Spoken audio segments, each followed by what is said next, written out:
Everyone listening to this knows the scenario. They don't have protective gear. They're overworked. They don't have a quality treatment. They have triage measures. They don't have a cure for this. So now you've got healthcare workers asked to do their mission, which is to help heal people, knowing that they can't, knowing that if you don't get a bed and a ventilator, you're done. Who supports them? Because we're asking them to support us. We're asking healthcare workers to support us, no matter what the cost to them, no matter what the inconvenience, no matter what the uncertainty, no matter what the price. That was Lisa Wimberger, and you're listening to episode 169 of the Building Psychological Strength podcast, where we uncover the information, tools, and techniques to turn our mind into our most valuable asset.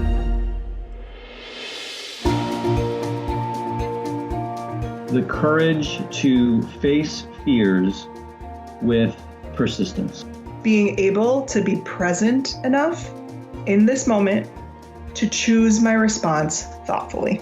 We have the strength to bend to life stressors, to bend to adversity without snapping, without breaking. There are only 6 things that contribute to our quality of life, and they are all experiences. In every moment, we are deciding who we want to be and how we want to live our lives. Noticing what your brain is doing and then being able to make choices. Mobilize the things that we know lift us up. Fear is not logical. It's primal. Hey everyone, welcome back to the Building Psychological Strength podcast. My name is April Seifert and I'm your host. You know, we've been doing a lot of episodes recently that have focused on various aspects of the COVID-19 situation that we are all experiencing. We've done episodes focused on mindfulness and the impact of meditation.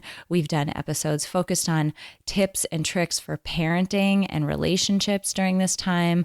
But today I want to do a very special episode. The goal of today's episode is to focus on a very important group of people, and those people are our healthcare workers.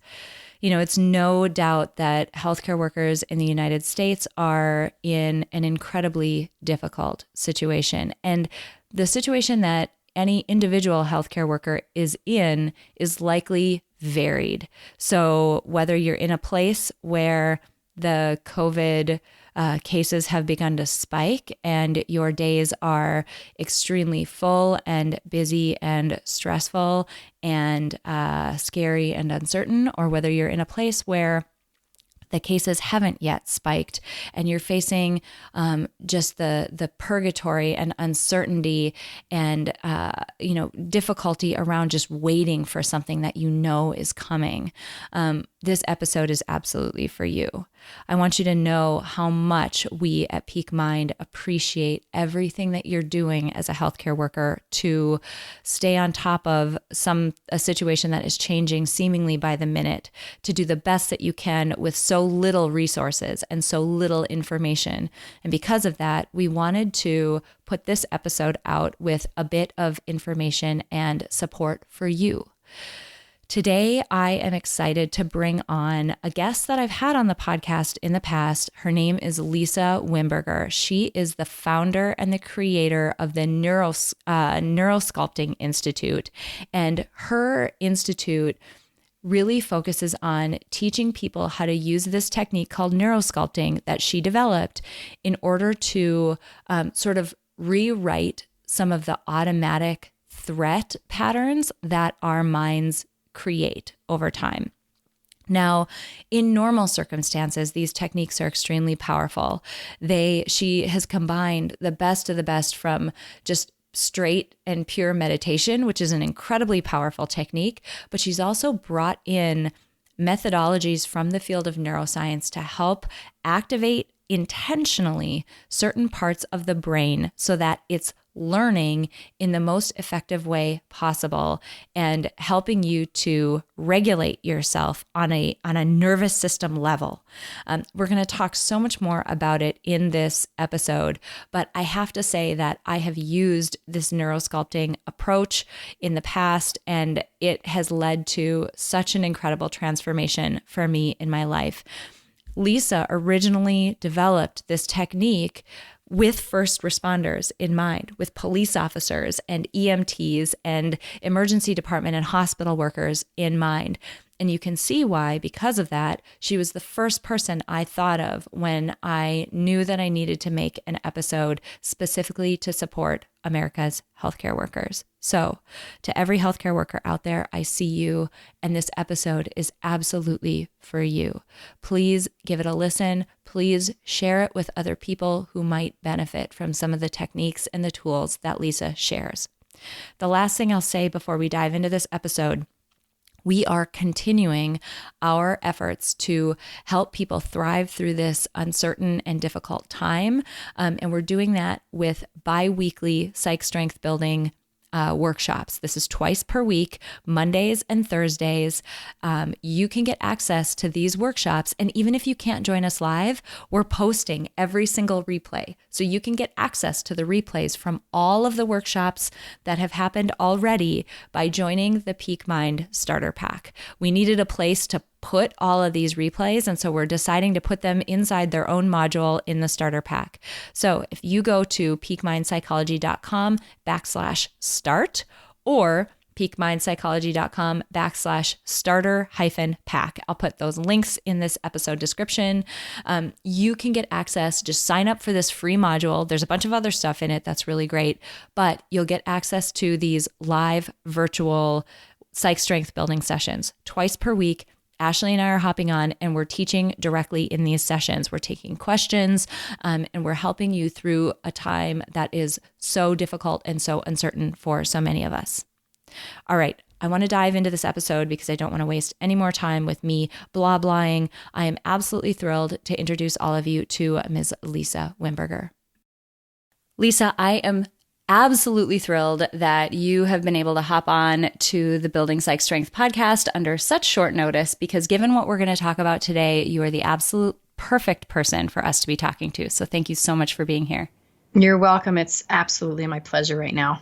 So for folks who haven't been following me since, almost the very beginning, Lisa has actually recorded with us in the past. This is before I rebranded and focused the podcast on psychology related topics. But Lisa's original episode was episode 52. I'll link it up in the show notes of this.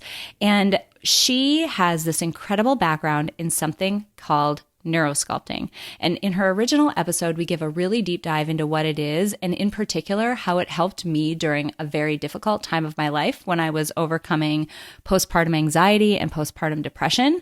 I am a wholehearted believer in the techniques and tools that Lisa has developed. And so I knew that I needed to bring her on today to talk to us specifically in the realm of healthcare professionals and the unique situation that they're facing right now. But before we dive into all of that, Lisa, I would love it if you could give us a quick background on what neurosculpting is, because it's more than just meditation and it's more than just other mindfulness techniques that people might have heard about. So I'd love for you to give us kind of a quick overview of it. Yeah. Okay. So the quick story is I was a trauma survivor, although the trauma was very invisible. And I was also a meditator. And those two things existed side by side, and one did not help the other. And so after years and years of a seizure disorder based on this trauma, I decided that I needed to learn about my body and my brain and my nervous system, because the metaphysical approach wasn't helping me. I needed science. And when I got science, I got answers. And when I got answers, I found a process that I played with and created myself, and ultimately took the best of the meditation practice I had and backwards engineered it, adding in scientific steps, adding in what I was learning about the brain, adding in process that the brain was really needing, that was largely missing from my meditation practice. And when I came up with this 5-step process, I didn't know it would work. I was using myself as a guinea pig, and I was playing with this process myself in hopes that it would be able to get into my nervous system and help me repattern my trauma patterns. And long story short, it did. I stopped my seizures after having them for 20 years. I've never had another seizure again. That was over a decade ago. It was probably almost 15 years ago now. And I knew that what I had was really, really important to those suffering trauma, whether it was physical trauma or emotional trauma. My trauma was both. And I just found a doorway in. And so at that point, I knew this was more than meditation, because I'm a steeped meditation practitioner. I mean, I've been trained by a lot of different amazing meditation masters. And this was not that. This was different. This was a process that was very application based and very usable. And I decided at that moment, back in 2007, that I would devote my life to this, to sharing this work with those in need, which leads us into our conversation about, first responders and the new first responders, which are the healthcare providers. They're not really new first responders. They've always been, but now more than ever, the world is seeing them as first responder, frontline soldiers. And these are the populations that I serve. And so I'm happy to talk about this with you. What I love about neurosculpting, and I also have practiced meditation for quite a while, and I'll rely back on my own experience before we dive in specifically to, again, healthcare professionals and other folks who are very much at the front line of what's happening right now with COVID-19. But my own experience, I as well, I couldn't meditate away what meditation has helped me in a million different ways in my life, but that particular situation, the anxiety and the triggering just panic that would come with postpartum anxiety and depression was something that I couldn't meditate away. And what was interesting about neurosculpting is you rely on just to give people a little bit of a glimpse into the science behind this and really the rigor that is behind this technique. What's amazing is you do certain things during these sessions that rely on our brain's ability to create its own primes or create its own triggers. And you can prime and trigger your brain to do anything. I mean, in a bad sense, a lot of panic is because we have a prime or a trigger that triggers a panicked state. You can also prime and trigger your brain to move in the other direction, in a direction of calm and in a direction of ease. So there's some of that in this process. There's some crossing over and activating certain areas of the brain by adding in elements of a little bit of surprise and almost storytelling, and these aspects of the very specific technique that you use that really makes sure the part of the brain that needs to be active right now, make sure that it is active and that it's engaged and learning what we're asking it to learn. And it was remarkably fast, meaning within 2 weeks of me reading your book and 2 weeks of me practicing neurosculpting, my husband just out of the blue one day said, "What did you do? You're different now. Like, wow, you are not panicking in the way that I used to see you. What happened?" I didn't tell him that I had used your book. So, I just wanted to mention that because it's a testament to how powerful this technique is and how much it can step in where other methods might not be working, which is why I'm so excited that we're talking today, because there's a group of people who are in an incredibly intense, pressure-filled, difficult situation, and that's America's healthcare workers.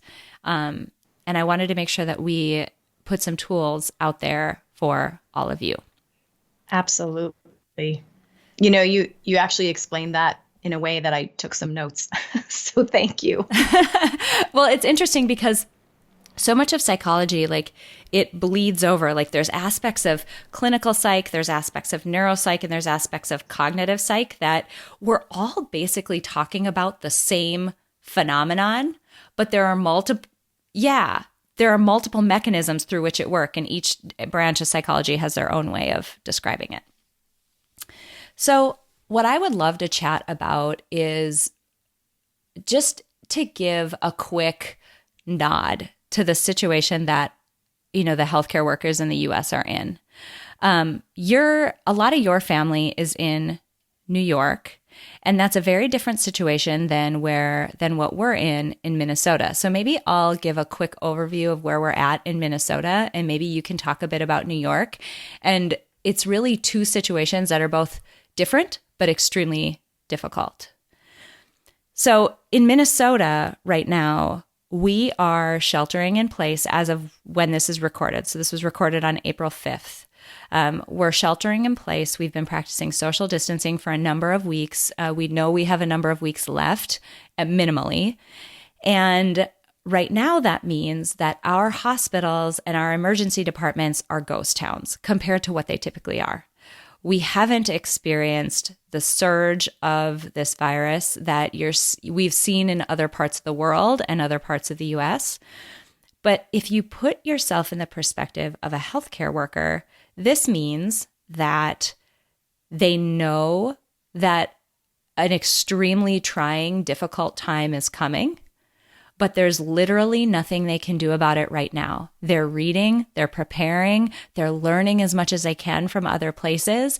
But if you've ever been in the position where you've known you had to do something difficult and you're in that really difficult anticipatory period, I give the example of when you're about to do a skydive, everybody hates the plane ride up because all it is just nervous anticipation and there's not a thing you can do.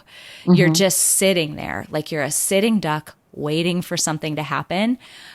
If folks listening to this, if you're not a healthcare worker, you can probably relate to times when you've been in that position where like you can see the train coming and you're just waiting for it. And it's excruciating. As you're saying this, I have to interrupt. I have the scene from Game of Thrones where they're just waiting and winter is coming and they're waiting. That was the single scariest scene in the entire series for me, was when they were waiting for the army to approach. And that's exactly what you're describing. 100%.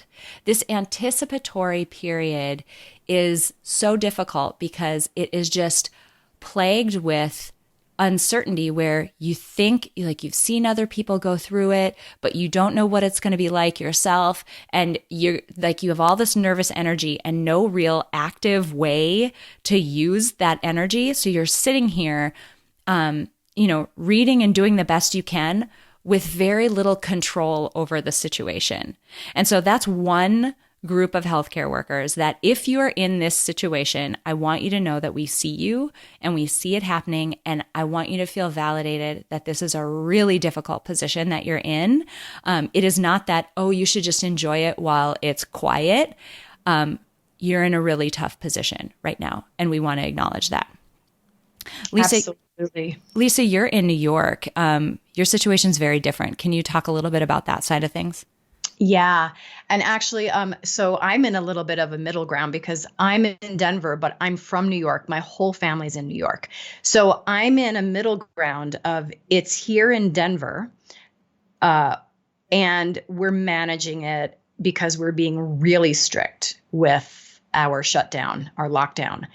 And then the rest of my entire family is New York, which is in the absolute epicenter of the pandemic right now.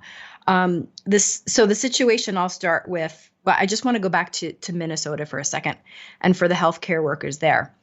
Two things the brain needs to keep itself out of threat response is a sense of certainty and predictability and a sense of autonomy and empowered choice. In Minnesota right now, you have neither. You have the uncertainty of what's coming, and you have the disempowerment of I can't do anything about it. So the healthcare workers there, even though it hasn't hit, they're physiologically absolutely experiencing stress at a level they have not experienced before. So just to support what you just said to them is, we hear you. This is really happening for you, and we get it. Now we go to New York, which is a very interesting situation. So my cousin runs a very prestigious hospital on Long Island. And so she and I are talking every day. And it is absolute mayhem. So, right now, all of the hospitals in New York State were asked to double their beds. So they're building tents in the parking lots. And they're making, they're trying to reduce or increase how many beds they put in a room, and they're scrambling. The hospitals, there are, I think Cuomo said 8 hotspots in New York State. 6 of them are on Long Island, and those are the 6 major hospitals. And those are completely COVID hospitals at this point. So there's thousands of beds on Long Island that are already filled and they're just COVID. And you've got healthcare workers starting to die on Long Island. Yesterday was the first healthcare worker death at a hospital on Long Island. And so now you've got the scenario where they're on the front lines, right? The wave has hit and they're overworked. They have, everyone listening to this knows the scenario. They don't have protective gear. They're overworked. They don't have a quality treatment. They have triage measures. They don't have a cure for this. So now you've got healthcare workers asked to do their mission, which is to help heal people, knowing that they can't, knowing that if you don't get a bed and a ventilator, you're done. If you got to the point of admission and you don't get a ventilator, there's nothing they can do for you at this current point that we are speaking. That may change in the next few weeks, hopefully. But right now, so the scenario is you've got healthcare workers who are in it and completely disempowered. And so now they're running on adrenaline and cortisol because they have to function as though they are in war. And they are disempowered completely. And they're also frightened for their own lives because they're not able to use protective gear. And they're in the front. Imagine you were a soldier and you were sent to war on the front lines, but you didn't have a weapon or armor. But you were asked to be on the front lines and you were asked to battle the onslaught coming. But you did not get armored. That's the situation we're in. And because of the unknowns around this virus, it's even more threatening and frightening to the psyche, because in some cases it's spread through aerosol, air transmission. In other cases, they're saying it's droplets. Yet in other cases, they're saying, no, that's a small percentage. It's just hand to face. So no one is yet agreeing on the actual parameters. So to prepare for something that has no defined parameters with no armor or weapons is a very challenging situation. And, my hat goes off to healthcare workers all over the world right now, because it is a unifying experience they're all having. And my concern and my position is always, who supports them? It's kind of, this is why I work with police officers as well, because we're asking them to support us. We're asking healthcare workers to support us, no matter what the cost to them, no matter what the inconvenience, no matter what the uncertainty, no matter what the price. And we are going to be the first to judge them if they make a human error in that absolutely unrealistic demand we've made on them. And then when this is all over, a whole bunch of us sitting on our couches, having come through this, either having had it and we're fine now, or didn't have it at all, and we're going to throw our flippant judgments around as though we have any say, any validation, any reason to open our mouths at all. And that to me is where my brain goes, is how do we support these people now? And then how do we shut up and support them later, right?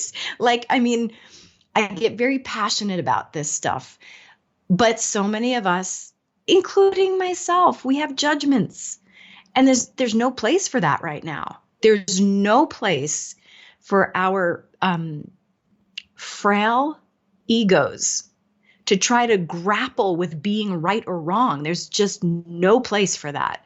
The only thing that we have that matters, that's in front of us, is we have unprecedented, imminent death across the globe. How are we going to move through that with the highest level of health, well-being, and with tools and techniques that are going to prevent us from going into a collective PTSD cycle after this is all over, that then potentially divides us? I mean, we have an opportunity right now to come together as a human species like we have never done before. And that's a beautiful invitation that comes with massive amounts of sacrifice, chaos, and pain. But it doesn't have to be the inevitable. This ends to the demise of all things, all systems, all people. It could be a different story, but it won't be a different story if we don't put in place practices that are outside our personal agendas, our political agendas, our financial agendas, and our egos to say, oh my God, people are dying in hallways, in hospitals, not in third world countries, but in first world countries, in all countries. People are dying undignified deaths in hallways, in their homes, from something that we don't understand, that we're wanting to pin on a system or a person. None of that's helpful. So in my work with first responders, you know, my impetus to work with first responders in the first place, which was back in 2007, which was police officers, was this idea that whatever your beliefs are around a system, an industry, or a person, if you're going to ask/demand that those people protect you and serve you, well, then you have to have a give back. And my thought at the time was, I want to give tools of emotional regulation to the people who had fingers on the trigger of loaded guns. To me, that sounded like the most rational, best thing I could do as a give back to my community. If I'm going to want and hope that in a moment of profound crisis, I dial 911, and someone actually shows up and puts themselves in harm's way to help me, I have to give back. And so for me, that was, they need emotional regulation. And that had extended from police to military to emergency workers. And now all of the healthcare industry can be considered emergency personnel. And it is the same give back. If we are healthy individuals, quarantining in our homes, there's a couple simple things we can do. The first is turn off our damn opinions and just start thinking proactively and positively, and with just a little bit of gratitude for the collective of people who are putting themselves and their families in harm's way to deal with a barrage of sick people that they have no capacity to help. The second thing is to do our parts in helping mitigate the flow of disease into the hospitals. And whatever that is for you and your state and your country. That's the other thing we could do. And then, of course, the next thing is, how do we get support tools to these frontline workers right now? And, you know, as I'm talking with my cousin on Long Island, I reached out to her last week and I said, what do you have in place? And she said, nothing, meaning support for their people. She said nothing. And so I pulled a few meditations from the Neurosculpting Institute archive. And I said, can you please, in an email, get this out to the entire staff? So at least if they have the capacity to press play while falling asleep after 3 days straight of working in horrible situations, maybe they can fall asleep to a little bit of a neurosculpting meditation that is helping their body regulate, restore, and recharge. Because we're going to ask them to do the same thing tomorrow. And if your state has not hit the peak, then you're going to be asking them to do this for a very long time, every single day. In New York, they're saying that the peak is about to hit within the next 8 days. And they've been doing this for a month and a half now, relentlessly. And that's the peak. And then there's the downside of the peak. So wherever you are, if you're taking this seriously and you're doing all the really great proactive measures, you may not feel this exact same curve as New York and New Jersey right now and Louisiana. But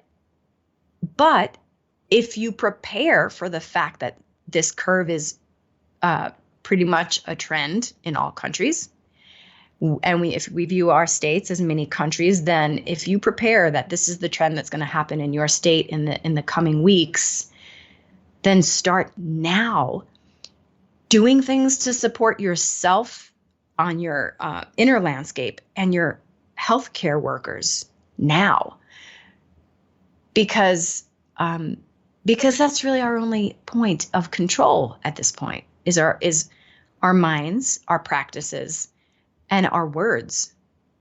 And social media is both a beautiful and terrible thing. Social media is a beautiful thing right now because it's how most of us are connecting, and that is vital. And I'm grateful, so grateful for the social media platforms that are connecting all people right now. And at the same time, it's an invitation for every frustrated opinion, and 90% of that does not do anything positive right now. Later, we can have debates, ethical debates. Later, we can have economic debates and all of that stuff between us as individuals. But anyone on a ventilator doesn't give a crap about your opinion right now. And they may have shared your opinion before they got sick. They have maybe been even fanatical about that opinion. And right now, they don't care. And right now, they're reprioritizing what matters to them. And we can start reprioritizing now what matters to us so we don't get into that position. Anyway, a little bit of a tangent and a little bit impassioned, so I apologize for any of my language. But this is real talk, and I know that that's why you had me on, is for real talk, and that's where we're at. I appreciate that. You know, there's some things that you said that there's a lot of things that I want to be able to highlight, but something that you mentioned, you know, when you were talking about the healthcare workers in the New York system, that eventually they're all going to make a human mistake, because the situation that they're in is one where there's no precedent. No one knows what best practice or what evidence-based care looks like in this situation. They're literally changing what is the best thing to do on a daily and sometimes more frequent basis. And that is incredibly difficult because you've got a group of people who want to do the right thing and what's best, but that right thing and that best thing are unknown right now. And that's very difficult. So I wanted to highlight that. Another piece that you mentioned is the fact that, there's a lot of people who are, throwing opinions out there. I'm going to go more broad than that. There's a lot of behavior, whether it's on social media or in real life.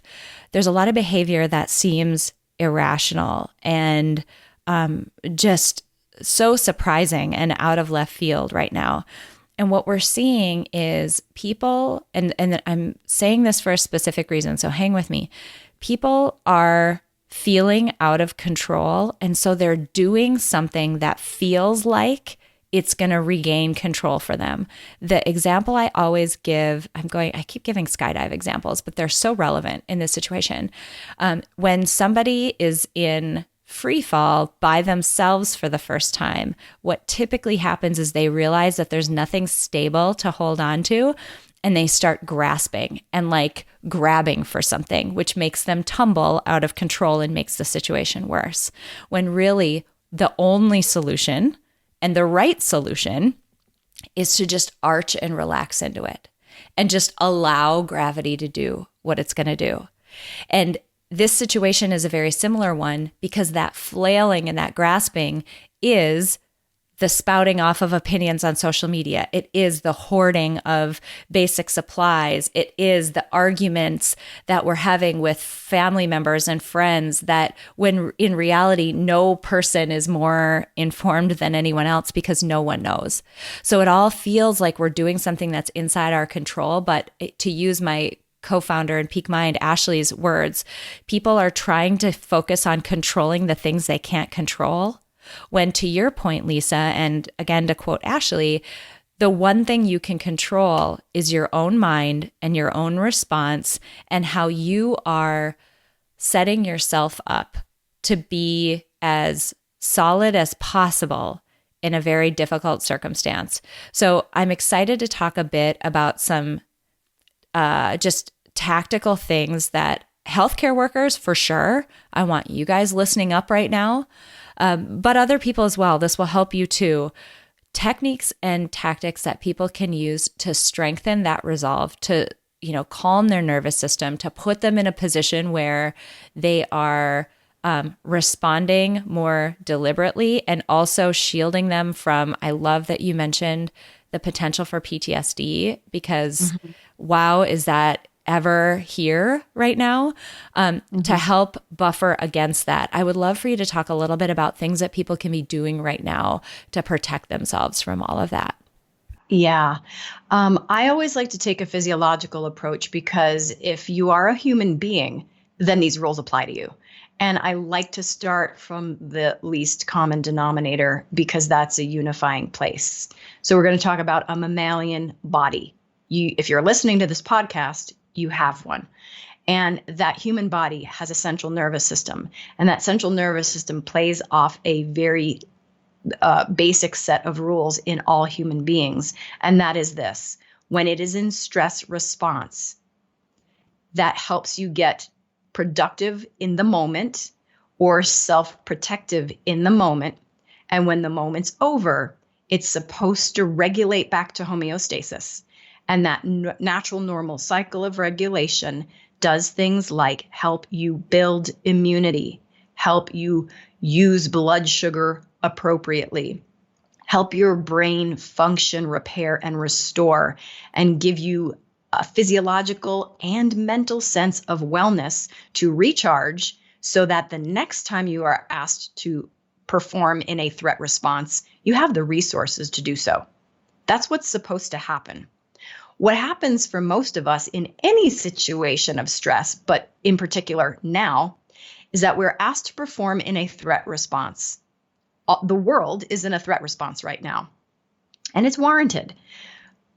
But if we don't find and make moments of physiological downregulation, the body will not restore and repair, nor will the mind.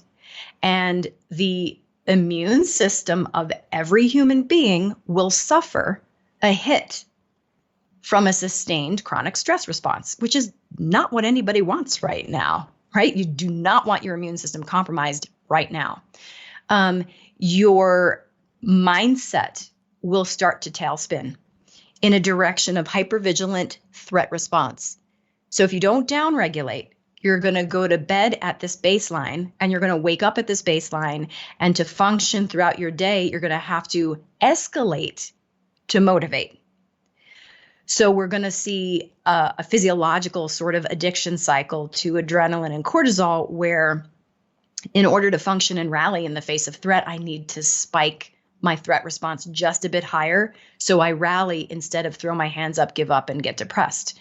And this is a very tricky cycle. So from a physiological standpoint, here's what every human being can do in particular, this is what healthcare workers, I'm going to say the word need. I rarely say the word need, but I'm going to say you need to do this right now. You need to have a set of physical practices every single day that start the downregulation of your hypervigilant stress response, whether that's fight, flee, or freeze that manifests either physically or mentally. It must happen, or your reserves will be gone shortly. You will function for the rest of this crisis off adrenaline. And when the crisis is done, we will see an unprecedented amount of mental and physiological dysfunction as residual effect of compounded stress.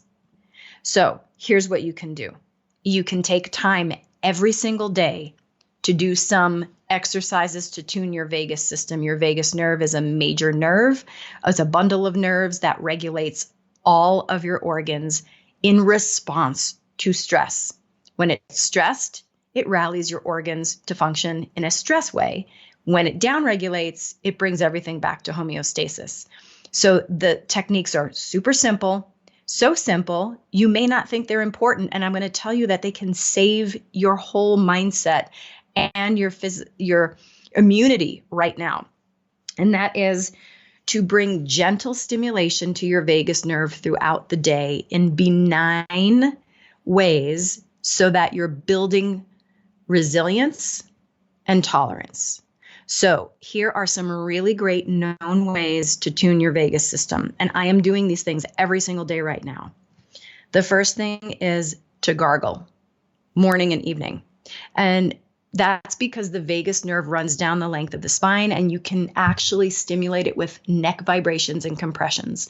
So if you bring a vibration into the throat, which could be humming, singing, but more profoundly is gargling because it has a volume of liquid that goes with it, you can actually send stimulation through the vagus system and start tuning your nervous system towards a downregulation. These are known techniques in the trauma world, and they should be human techniques at this point. That takes literally 30 seconds. And if you were to do that in the morning and evening, additionally, if you were to soften the facial muscles, particularly the lips and the cheeks and the jaw through facial massage or through lip exercises, you would be bringing vibration into the mask of the face, which innervates the brainstem, which talks to the vagus system, which communicates to us and our internal landscape about how safe we are. So if every day you had a minute or two of gargling or humming or singing or lip trills or facial massage on your jaw and your face, you would be doing a lot of good input for your vagus nerve. Additionally, if you had a shaking practice where you take your body and you shake it vigorously, this could be a minute, this could be 45 seconds, super vigorously, as though that weird crawling chill runs up your spine and you sort of twitch, that kind of shaking. If you were to do that throughout the day, and if you're a healthcare worker, if you were to do that in between one patient to the next for 30 seconds, if you have 30 seconds, or after your shift, what you're doing is you are sending release signals to the contracted muscles. You're asking them to use up their kinetic energy. Once they use it up, they'll start to soften, and they'll send a feedback signal through the spinal cord back up to the brain that says, muscles are softening. We must be okay. We must be approaching safety because the muscles are softening. Because when the muscles stay contracted, they're sending micro signals back up to the brain that says we're contracted because things are not safe. So soft muscles equal a perception of safety. Contracted muscles equal a perception of stress. And those things rally our hormones and all the chemicals and all the organ responses to align with a perception of safety or a perception of threat. So it's our due diligence as human beings to learn how to use our body and our mind. We don't get manuals. We get a manual for the remote, and we get a manual and instructions on how to build bookshelves from a furniture store. We don't get a manual for this complex thing we're carrying around with us that is also responsible for causing great healing and or great harm to others. There's no manual. Here's a piece of it. I'm not pretending I have the manual. I'm telling you, I've got a page, and that page is this. You must use physiological practices to downregulate your most primitive nervous system so that when you leave the hospital or the bedside, or you turn off social media, you can move your body towards homeostasis so it can do what it needs to do to get you to face tomorrow with health and wellness, which is rest and restore. If you go to bed without doing that, you're not going to use sleep to its highest purpose. And you are going to start functioning at a deficit very, very soon.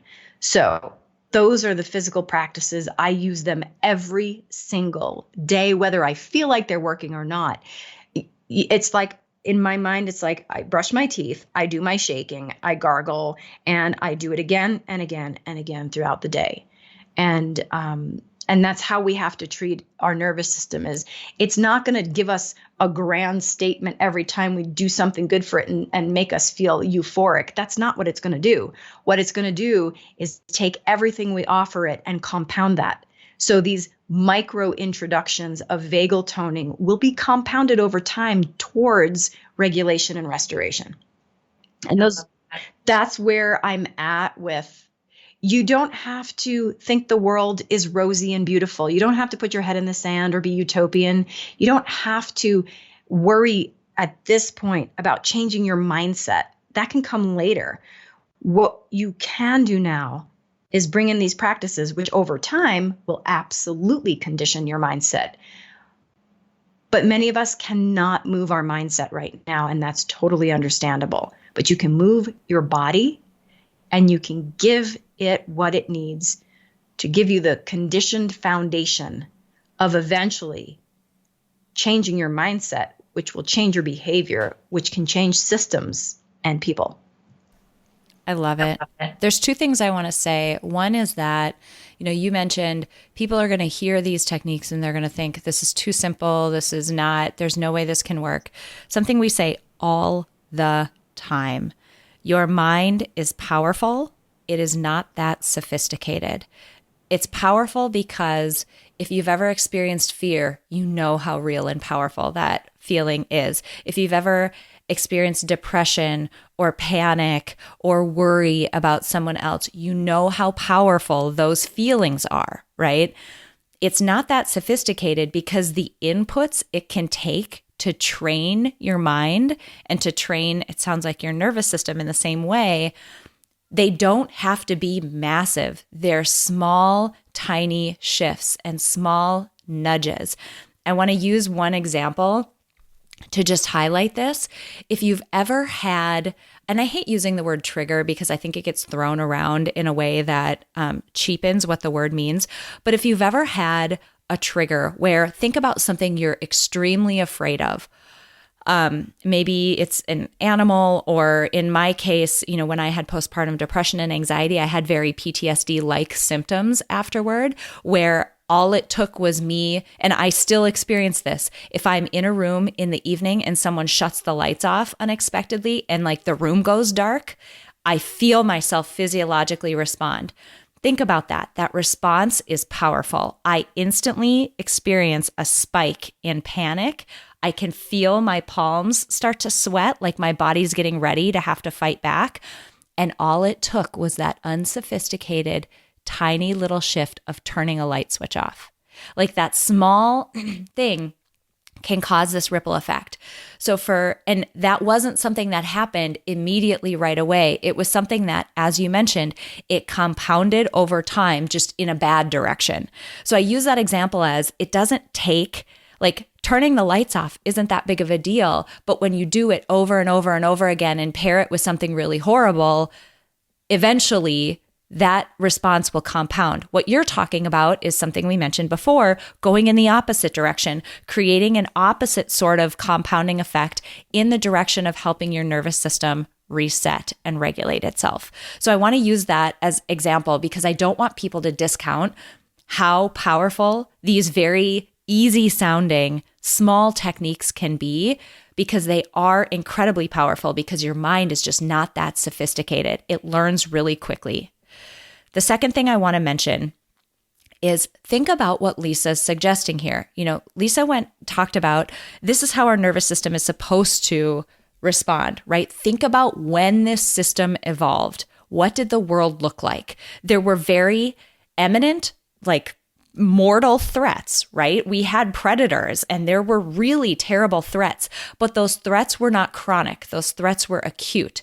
So if a predator was approaching, you would have this spike in your nervous system in order to get you out of the situation.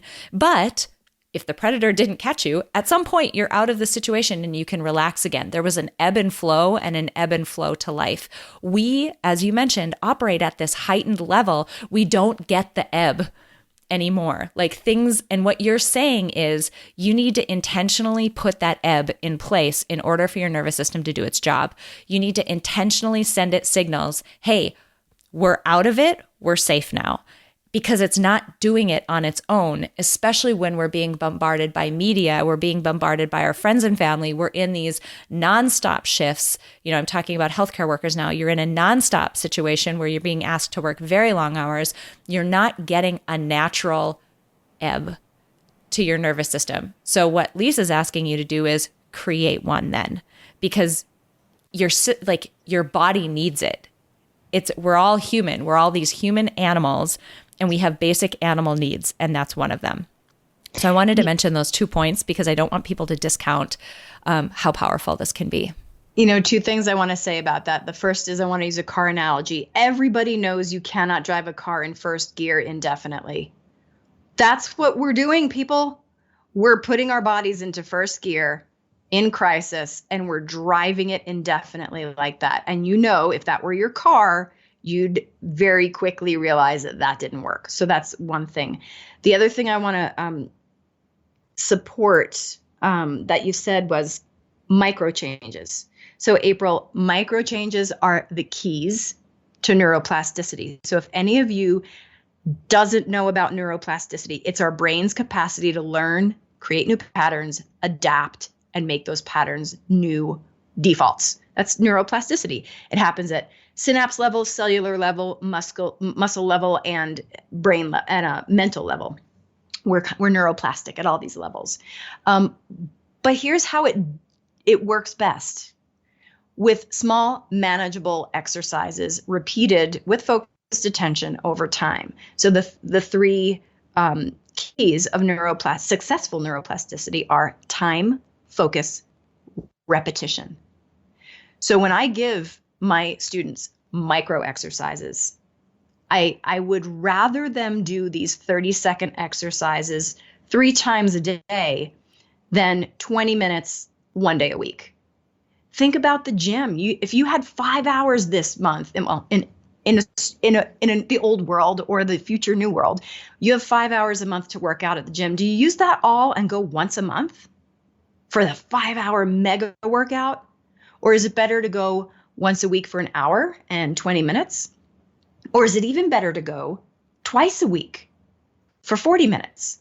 Or 3 times a week for 20 minutes? So your mind and your nervous system function like that. Micro doses plus repetitions equals sustainable effect and change for the nervous system. So we're always looking for the pill. Or right now, the world's looking for the cure. But this is not different than we function normally. In this world we've grown up in, we're always looking for the grand experience to signify everything's better or changed or different. And it doesn't work like that. It works in a sneaky way where we microdose our practices. And then over time they compound. And then one day, 6 months from now, we look back and go, wow, I kind of handled that okay. I'm kind of sleeping through the night right now. That's how it works. So if we understood that, if all of us really understood that, then these simple practices would actually be done. in our lives every day. And we'd regulate because of it to the best of our capacity. Mm-hmm.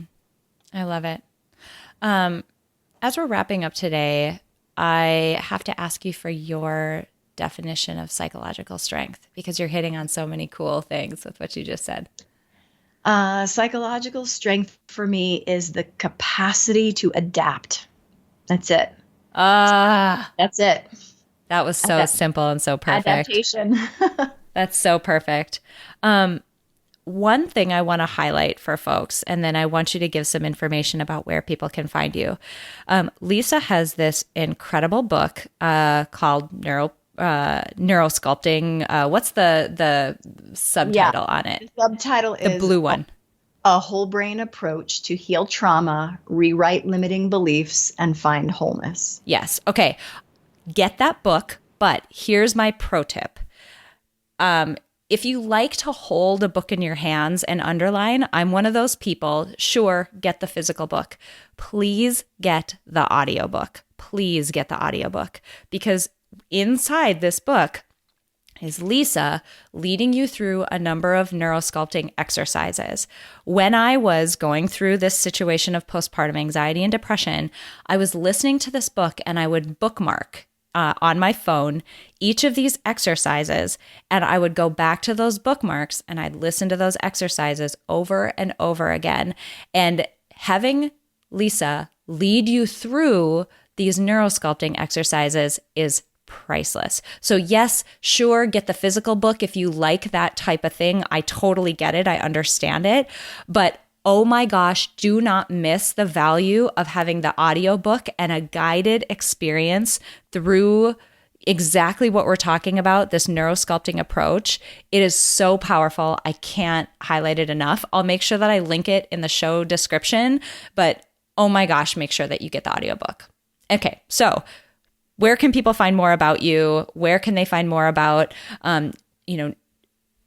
neurosculpting and all of this? Where can people find you? Yes. So 2 places, neurosculptinginstitute.com. You can find blogs there. You can find online events. You can find an archive of captures of live events for download. And that is a place for you to go learn. And then a brand new app that we are launching this week called Neuropraxis. And that would be neuropraxis.com. neuropraxis.com. That is just now launching, and that is an interactive app where it's a suite of neurosculpting modules and meditations, much like the audiobook that April was talking about. But this would be a little bit more interactive. You could make notes, you could favorite your particular favorites, and you could set calendar reminders. And this one is a suite of meditations to help people move through the acute and the beyond phases of viral exposure, biotoxicity, Lyme, and mold, which is ultimately relevant right now for every human being because we're in a viral exposure scenario. And that was recorded and created prior to this outbreak at the end of December 2019. And we were working on the app, and lo and behold, this happened, and the content is super relevant. So I would suggest that as well. Wonderful. Lisa, I can't thank you enough for being here and for doing this on such short notice. You guys, I contacted her, I don't know, I think maybe 4 or 5 days ago or something, and just said, hey, we need to do an episode for healthcare workers. We need somebody who has expertise. I know this is 100% in your wheelhouse. Could you by any chance make this happen? And lo and behold, she popped up on my calendar for just a few days later. So I can't thank you enough for making yourself available and putting this incredibly powerful work out into the world. So thank you for being here. Thank you so much for doing what you're doing right now. It's a simple fact that nearly everyone in the world could benefit from building psychological strength, but not everyone will put in the time and effort to do so. But today you did. Thank you so much for listening to this episode of Building Psychological Strength. Now, if you're interested in building the mental toughness, confidence, and resilience you need to thrive through life's ups and downs, visit us at www.peakmindpsychology.com. Also, if there's someone in your life who could benefit from this episode, please share it with them. And if you yourself found this episode valuable, meaning if you took away even one insight that you can use to build psychological strength in your own life, we would so appreciate it if you would drop us a rating and a review on iTunes. The thing is, the more ratings and reviews we have, the easier it is to get this powerful and important content out to the people who need to hear it. Remember, your mind can be your most valuable asset or your biggest liability, and you get to choose. So choose wisely, my friend. And I'll see you next time on Building Psychological Strength.